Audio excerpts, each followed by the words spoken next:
Former AEW TNT champion Darby Allin is expected back on AEW television imminently following the completion of his Mount Everest expedition. We have the ratings for Tuesday's episode of WWE NXT on the CW. More details on Britt Baker's AEW status amid social media rumors and rumblings. Jeff Hardy blames himself for how his AEW run went. We got an update on how Miro's AEW run came to an end too. Tony Khan says the fans are a major influence on him and they've been so positive about AEW in 2025. Khan also says that AEW All In Texas is going to be the greatest show in AEW history. We have an update on Karrion Kross and Scarlett's contract status with WWE. Naomi could be the next person to receive a custom Money in the Bank briefcase. Plus, we've got the viewership information for the June 23rd episode of Raw on Netflix.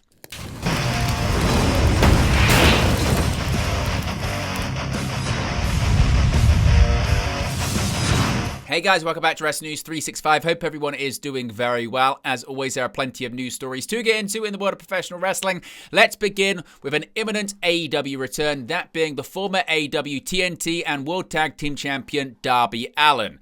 Now, Darby Allin has been off of AEW television for all of 2025 so far as he conquered Mount Everest. The expedition was expected to take months away from Darby's AEW schedule and was effectively delayed by a year due to injury too. Fightful say they had learned that the original hope was that Darby Allin would have been back by the Owen Hart Foundation tournament, but that proved to be an unrealistic goal pretty early on. Still, Darby Allin hasn't returned to AEW television. That's after last night's AEW Dynamite 300th episode on TBS as well. Sources that Fightful Select spoke to believe that Darby would be returning to the company, quote, imminently, end quote, and said they would be shocked if he's not involved in AEW All In some capacity. Word within the company was that Darby Allin emerged from the Everest expedition relatively unscathed, and he is in shape to compete if needed. Now, Fightful said they've not heard of creative plans for Darby Allin as of yet. Of course, if we get any more information, we'll let you know in a future video. Now, let's talk about the ratings for Tuesday's episode of NXT on the CW. Tuesday night's WWE NXT averaged 627,000 viewers on the CW. That's down 14% from last week. This is the lowest audience total the show has drawn since December 31st of last year. With this being 4th of July week in the United States, NXT was taped in advance rather than airing live. It drew a 0.15 rating in the 18 to 49 demo, down 6.3% from last week, and tying the lowest number the show has done in that category since May 20th. NXT finished 9th on the English language broadcast networks of the 11 programs in prime time, but did beat everything on Fox. Their biggest sports competition on the night was the World Cup qualifying on TNT and MLB on TBS, averaging 0.16 and 0.09 ratings in the 18 to 49 respectively. As compared to the same week in 2024, when the show still aired on USA Network, NXT's overall viewership was up 15.7%, while the 18 to 49 rating was identical. So the show continues to skew older on broadcast television as opposed to cable. Now, a bit more of an update here when it comes to Britt Baker and her AEW status. We did do a video going much more in depth about this earlier today, so be sure to check that out. But the news on former AEW Women's World Champion Britt Baker is that there is no news, apparently. Amid the latest rumors of her looking for her release from AEW in order to go to WWE, Brian Alvarez noted on Wrestling Observer Radio that from what he has heard, quote, there has been absolutely no change in anything, end quote. He continued by saying, quote, I heard she's still got time left on her deal, and there's been nothing new in terms of coming back and nothing new in terms of imminently leaving. So it appears nothing is going on right now, he said. Dave Meltzer added that when he asked, no one has either confirmed or denied her wanting to go to WWE, but that those in AEW don't think there's anything to it.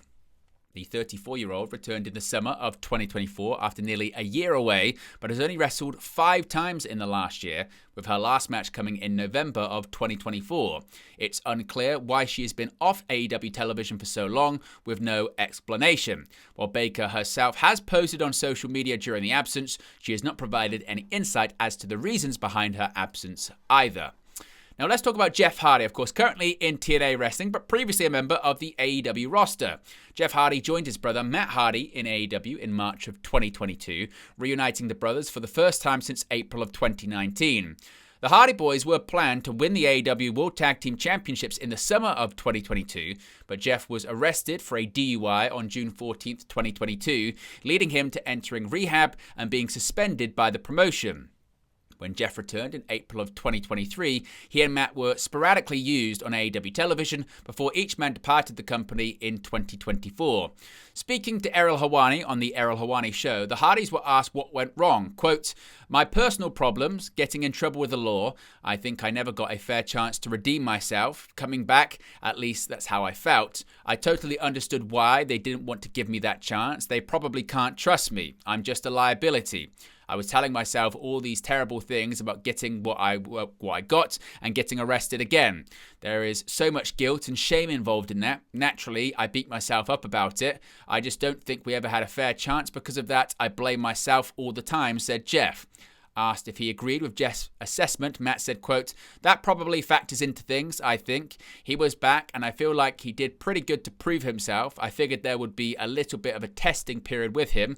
With myself, Jeff, Adam, and Jay," that being Christian Cage and Adam Copeland all together, "I figured they would at least have us in the ring, and if we're doing something together, it would be a hell of a segment because there is so much value in the four of us being together because of our history. It didn't happen.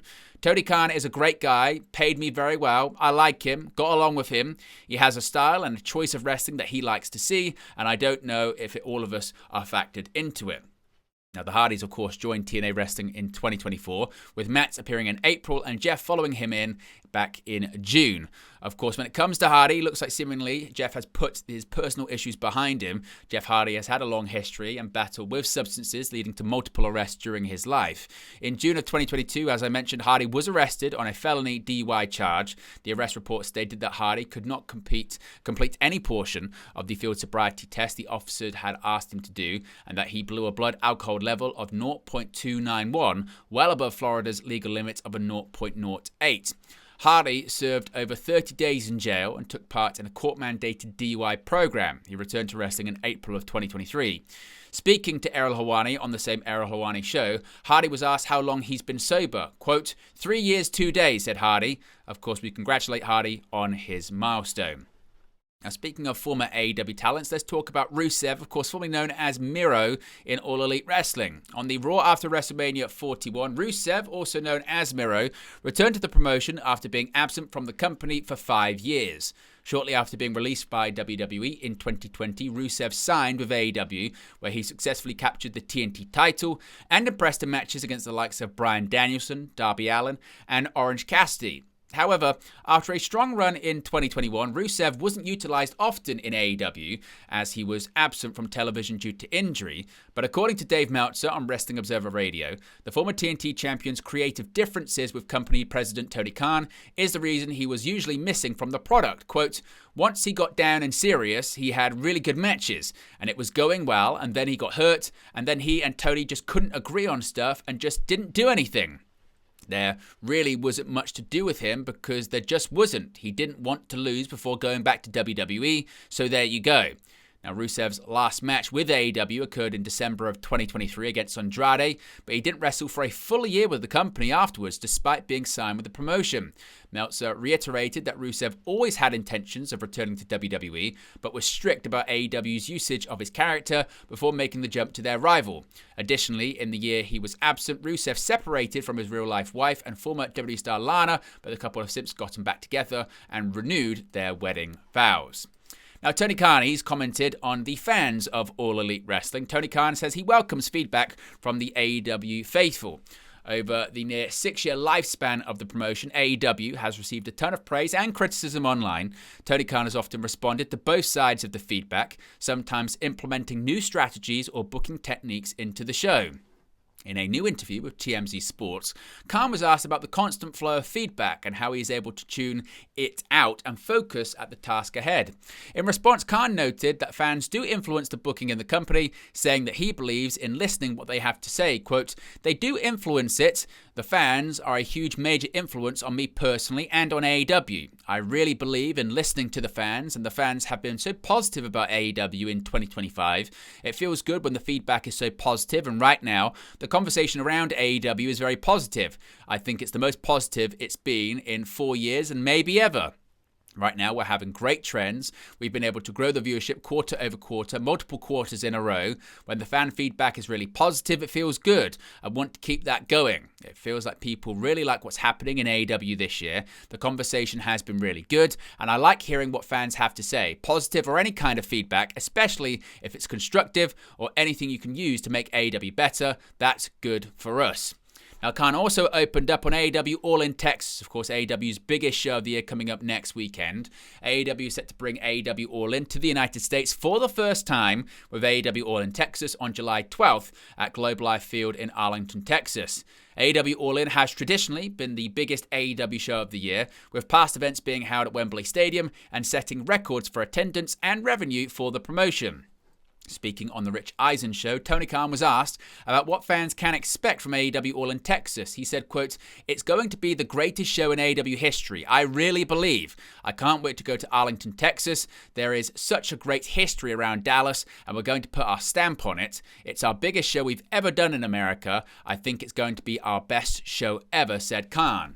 Of course, AEW All In Texas is set to be headlined by Jon Moxley defending the AEW World Championship against Hangman Adam Page in a Texas death match. Also on the card is Timeless Toni Storm defending the AEW Women's World Championship against Mercedes Moné, and Kenny Omega facing Kazuchika Okada for the AEW Unified Championship. Now, a bit of an update here when it comes to the contract status of WWE superstars Karrion Kross and Scarlett. In recent months, details emerged regarding Karrion Kross's contract with WWE. In August of 2022, Kross signed a new 3-year deal with the company to keep him with WWE until August 2025. He wasn't alone in those terms, however. Fightful Select say they've since learned that his wife Scarlett was on the same length of a contract. Unless terms were already reached for an extension, her contract would also be up next month. Those that Fightful have spoken to in WWE expect that the duo will be staying, as Kross has been featured regularly on television, was on a recent PLE, and has got new merchandise. However, no confirmation of a re-signing has yet occurred. Naomi could be the latest name to get a custom Money in the Bank briefcase. From Damien Sandow's leather to Tiffany Stratton's Barbie-inspired look, the WWE Money in the Bank briefcase has often been redesigned to suit the briefcase holder, and that will once again be the case in 2025. Seth Rollins has already debuted a new version of his Money in the Bank briefcase, and, according to Bodyslam.net, Naomi is set to do the same. The custom Money in the Bank briefcase for Naomi will lean into her current persona and visually reflect her proceed with caution gimmick. Naomi won the Women's Money in the Bank ladder match for the first time at the June 7 Premium Live event. She has attempted to cash in the briefcase on a number of occasions since then, but has been repeatedly thwarted by either Nia Jax or reigning Women's Champion Tiffany Stratton. A rival of Naomi's in Jade Cargill is scheduled to challenge for the WWE Women's Championship at SummerSlam, however, and speculation has suggested that Naomi may end up cashing in on the former AEW TBS champion. And finally, we have the viewership information for last week's episode of WWE Monday Night Raw. The go-home episode of WWE Raw on June 23rd, ahead of Night of Champions in Riyadh, Saudi Arabia, fell slightly in weekly viewership on Netflix from the previous week, but only slightly ahead of the King of the Ring and Queen of the Ring tournament finals and the undisputed WWE Championship match pitting John Cena against CM Punk at the Premium Live event. While the ratings for the Red brand have been questioned after nearly 2 months of subpar numbers post-WrestleMania 41, things seem to be stabilizing a little bit on Monday nights. According to WrestleNomics, the episode that saw Jade Cargill advance over Roxanne Perez and Cody Rhodes defeat Jey Uso drew 2.6 million viewers globally over the week. The episode was down from 2.7 million viewers the week prior. Netflix data showed that Raw ranked 4th for the week globally among English-language Netflix shows, and the episode ranked 3rd in the United States. The most viewed episode of WWE Raw in recent WrestleNomics data remains the Raw after WrestleMania 41 on April 21st, which drew 3.6 million views. The last time Raw hit 3 million viewers throughout the week after it aired was the April 28th edition of the show. The June 23rd episode of Raw also saw Bayley take on Women's Intercontinental Champion Becky Lynch in a match that was derailed by the previous champion Lyra Valkyria. Money in the Bank holder Seth freaking Rollins, Penta, and World Heavyweight Champion Gunther were all also on the show. As for next week's viewership, Raw aired 2 hours earlier on Netflix on June 30th due to a double taping in Pittsburgh, Pennsylvania to give talent some time off post-Saudi Arabia trip for the Independence Day holiday, which could also impact the numbers. But there you go, guys, the latest pro wrestling news for you. Be sure to smash a like on the like button. Be sure to subscribe, as you can see right there. We're 100 subscribers away from 23,000, so if you haven't already, be sure to subscribe. Join the ever-expanding WNU, that being the Wrestle News universe, as we aim to get to 25k in 2025. In addition, you can become a member of the WN365 roster. The link is in the video description below. You can click the join button or scan the QR code when it appears on the sidebar. Speaking of the sidebar, you can also see all upcoming live streams we've got here on the channel, including a very busy next weekend at Wrestle News 365. Saturday, we've got AEW All In Texas, a live watch-along, and a live post-show stream. Later on that day, we've got Saturday night's main event, Goldberg versus Gunther for the World Heavyweight Championship in Goldberg's retirement match. We'll have a live watch-along and post-show for that. And then the very next day, we'll have WWE Evolution, the return of WWE's All-Women's PLE. We'll have a live watch-along and post-show stream for that as well. Appreciate everyone for tuning in, as always, and I'll speak to you again very, very soon. Hey guys, thank you for watching, listening, streaming, or however you come across this video today. Be sure to click on the video on the right there to watch our next video, or click the bottom there to subscribe, or the bottom right hand corner. Thank you very much, and I'll speak to you again very soon.